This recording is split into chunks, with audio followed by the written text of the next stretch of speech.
Ready to view. Finally New guys, vlog. बल्ल तल्ल पुगेका छौँ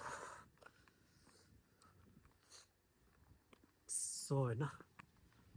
बवाल फाइनली गाइज बल्ल बल्ल पुग्यो हैन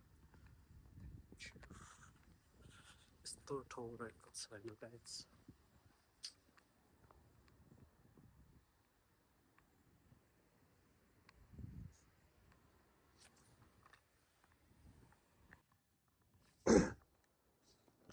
फाइनली गाइज म चाहिँ आज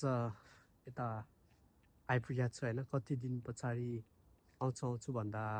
आउन पाएको थिएन यहाँ ठाउँमा अनि आज चाहिँ जस काम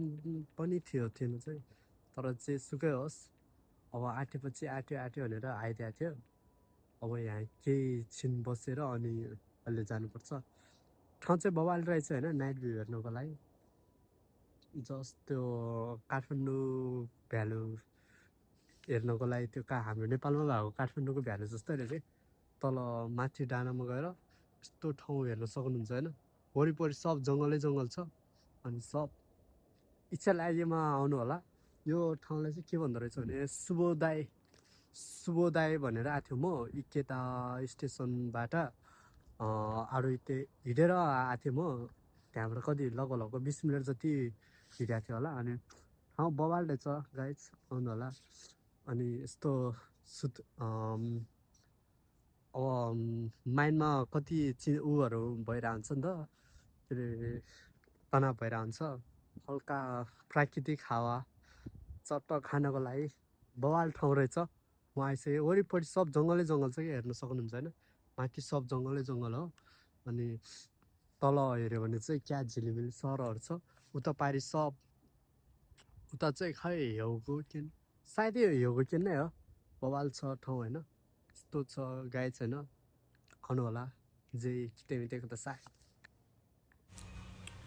यो सानो भिडियो चाहिँ होइन के अरे टाइम स्कोपबाट खिचेको थियो नाइट भ्यूको बवालै थियो अनि यस्तो छ गाइज आएर हेर्न सक्नुहुन्छ चाहिँ इतेमितेको त सायद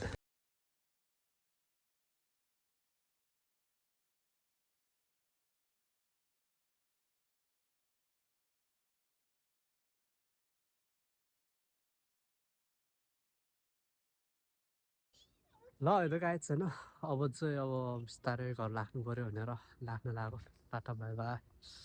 अब यताबाट जानु पऱ्यो होइन यहाँ चाहिँ अलि जङ्गलै जङ्गल छ क्या अन्त कस्तो डर लाग्दछ हेरेर त्यही पनि केही छैन ताइकेन लिइराख्नुपर्छ सबको अब के लिइराख्यो भने सजिलो हुन्छ नि त मर्तको छोरा हो डराउनु भएन भन्दै अब बत्ती बाल्दै अब जानुपर्छ भिडियो चाहिँ अफ गर्छु बाई बाई सो होइन यहाँ चाहिँ अलिकति बत्ती उज्यालो रहेछ सो होइन चाहिँ अलिकति बत्ती उज्यालो रहेछ यस्तो अँध्यारो जङ्गलमा हिँड्नुपर्छ होइन केही छैन गाई छिर्नुपर्छ टाटा बाई बाई